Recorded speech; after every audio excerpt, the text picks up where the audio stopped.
Howdy, everybody. This is Leo Cloutier with Malice to It None. It's indeed a pleasure to have as our guest here in Bradenton, Florida today, the home base of the world champion Pittsburgh Pirates, one of the greatest players of all time in baseball, a member of the Hall of Fame, played with the New York Giants, the Cincinnati Reds, among other clubs, and I'd like to welcome to our show Edd Roush. Welcome, Ed. Glad to be here, Leo. Glad to be with you. Well, Ed, it certainly is a pleasure to run across you here today. Ed, Hall of Famers are not all over the place. It's a rarity to run into them like I did to you today, but it certainly is a pleasure. How many years did you play in the big leagues, Ed? I played 18 years in the major leagues, and then 2 years in the minor leagues. I broke out of in the minor league. I was there 2 years in 19 and 12 and 13, and I went to the White Sox the fall of 13. And then I jumped to the Federal League, which is the third major league they started. In fact, I'm about the only one living that played in 3 different leagues. I think I'm about the only one that ever played in three major leagues. Yeah, I wouldn't doubt that. Ed, how long did the Federal League last? It lasted in 14 and 15, and then they went back, sold us all back to organized baseball, and they quit, see. And the Federal League was organized for what purpose? To break up the National League? Well, a bunch of fellas wanted into baseball, and they couldn't buy in, so they just started the third major league and started buying ball players, or not buying ball players. They just picked them out of the American National League and paid them more money than they could get in the American National League. And you played for the Cincinnati Reds and the New York Giants, which clubs, of course, boasted championship outfits for many years. Which is probably the best club you ever played for? Well, that's hard to say. The club we had in New York in 27 was probably the best known ball club and ball players for man that I ever played on. But, of course, we had some good ball clubs in Cincinnati over there. We was always finishing second or third in the league, but we never had a shortstop. If we'd ever had a shortstop, we'd probably won 2 or 3 more pennants. That's so true. Ed, what was your position? I played center field. And you always played the outfield? Yeah, I played center field, yeah. You were quite a hero in your days. What did you hit for over those 18 years that you played in the majors? Well, I have a lifetime batting average of 325, but and they got somebody went screwy over there at Cooperstown. They got 323 on the plaque over there. I lost 2 points going to Hall of Fame.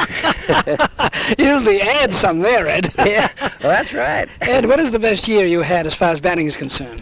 Well, I hit I led the league in 1917 with 341. And Wheat beat me out by 2 points. I hit 333, and he hit 335.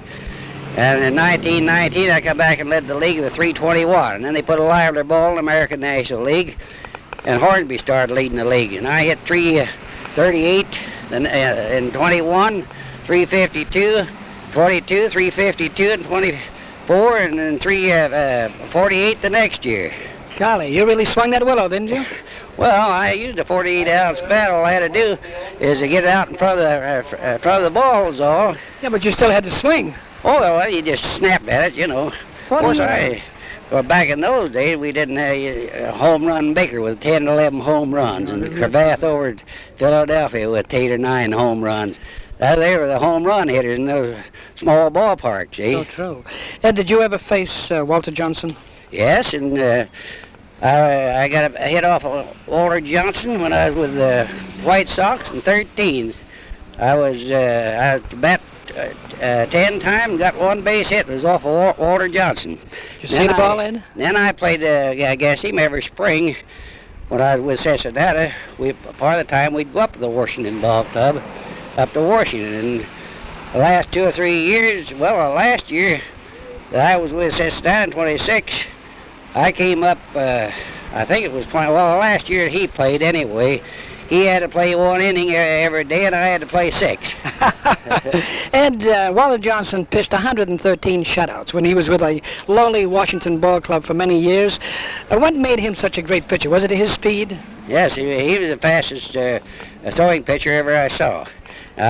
These other fellows that threw hard too. Lefty Grove was another one. Yeah. That threw hard, but he was he threw that ball the hardest of anybody ever I faced.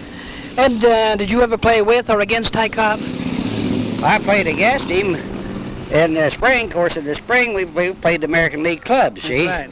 I played against him in the spring, and in fact, one year, Ty trained with us. Was that so?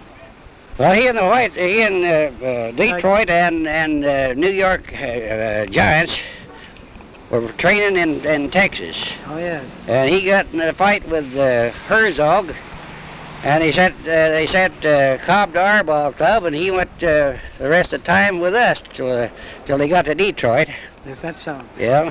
Is he the best hitter you ever saw play? Of course, I know Hansby was quite a hitter. Well, he was the best hitter I ever saw as far as place hitting and getting on those base.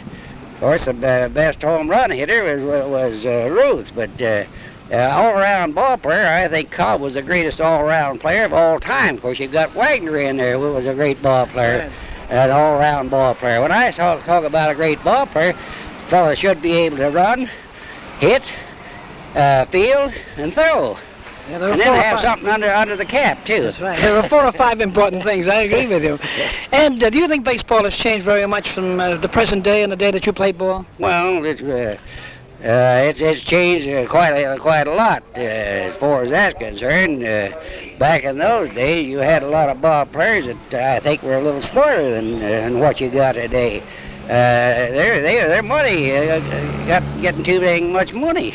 You're so right. You never see one around the ball or around the hotel of a night. Where do they go? You know, in those days that you played at, I don't imagine you ever thought there'd ever be the day when anyone would be collecting $200,000 for a salary, like Hank Aaron is doing now.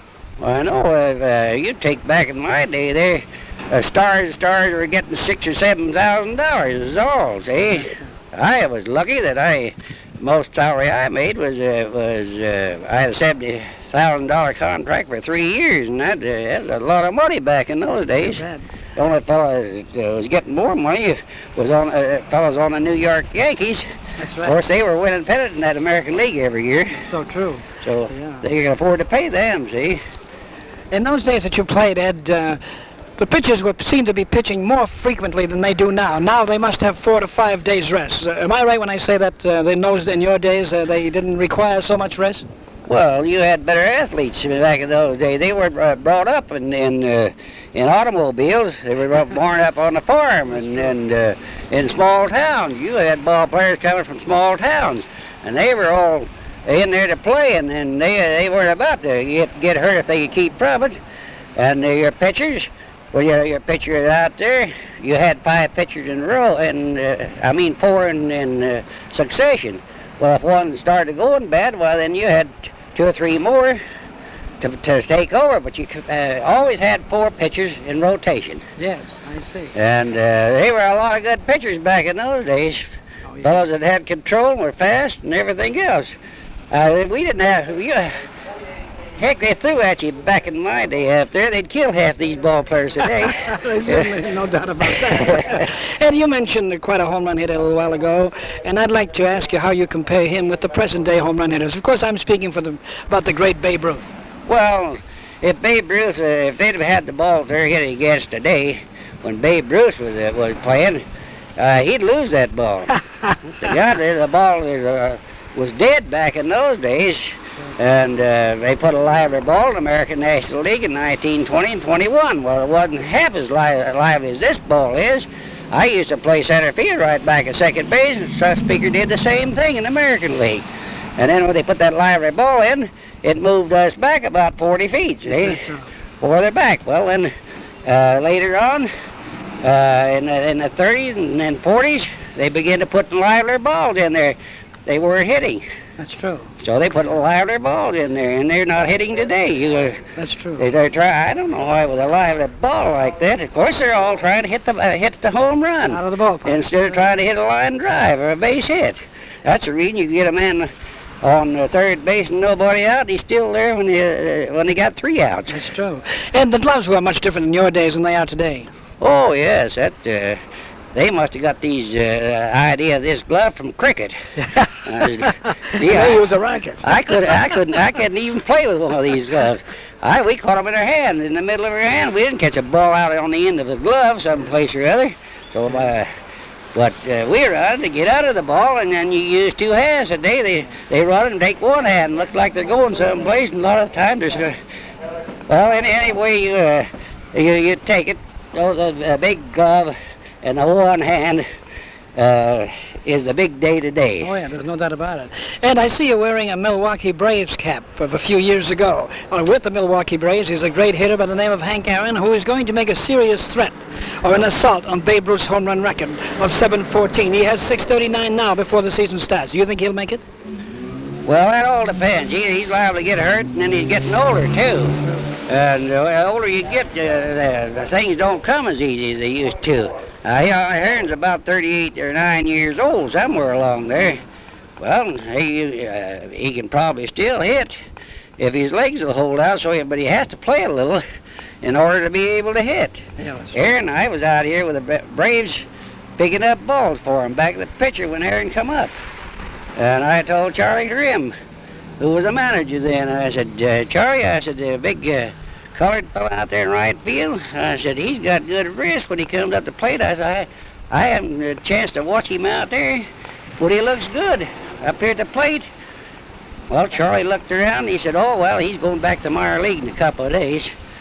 Well, the next day they go over to St. Petersburg, and Thompson, the center fielder, slid into second base and sprained his ankle or broke his foot or something. And they put Aaron in, they haven't got him out of there since. Well, those are things that happen with the fellows. Get a break. To get a break to get into baseball. You've got to have it, yeah. And it certainly is a pleasure to have run into you here today. I certainly cherish this moment. And I want to thank you very much for this interview, and I want to wish you continued good health and good luck for many, many years to come. Well, I was glad to be here. I'm here every day. Of course, I don't watch the game too much. No. But you still enjoy it. I like to get out here and talk to the fans and different ones, you know. Yeah. Well, it certainly has been a pleasure to see you and talk to you, and thank you very much. All right, thank you. Thank you. This was an interview with Edd Roush, the former great center fielder of the Cincinnati Reds and the New York Giants, and now a Hall of Famer. And this brings us to the end with malice toward none from McKechnie Field in Bradenton, Florida. Until tomorrow at this same time, Leo Cloutier, good day. Thank you very much. It's certainly a pleasure to have seen you. I'm glad I ran into you. You know, I had a little trouble. Brought to you by Poster Fix. At Poster Fix, we bring your vintage posters back to life. To learn more about Leo Cloutier's sports world, visit leocloutier.com.